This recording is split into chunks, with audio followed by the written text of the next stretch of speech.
போல கர்த்தர் என் மெய்ப்பராய் இருக்கிறார், நான் தாழ்ச்சியேன். இந்த வார்த்தை கேட்டுக்கொண்டிருக்கிற ஒவ்வொருடைய பிள்ளைகளும் இந்த கால வேளையில உங்களை பார்த்து தேவன் உங்களை பார்த்து சொல்கிறார், அவர் மெய்ப்பராய் இருந்து ஒவ்வொரு நாளும் கர்த்தர் கண்மணி போல பாதுகாத்து நம்மளுடைய போக்கியும் வரத்தையும் அவர் தான் நம்மளுடைய மெய்ப்பராய் இருந்து வழி நடத்துகிறார். ஜெபம் செய்வோம். அன்புள்ள தகப்பனே, ஆசீர்வதிக்கப்பட்ட இந்த நல்ல நாளுக்காக நன்றியப்பா. இந்த வார்த்தை கேட்டுக்கொண்டு இருக்கிற ஒவ்வொருடைய வாழ்க்கையிலும் கர்த்தரின் மெய்ப்பராய் இருந்து தாழ்ச்சி அடையாதபடி கர்த்தர் நீங்க பாதுகாக்க போறீங்கப்பா.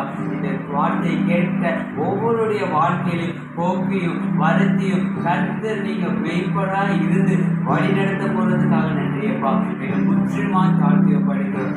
இயேசுவின் நாமத்தில் பிதாவே.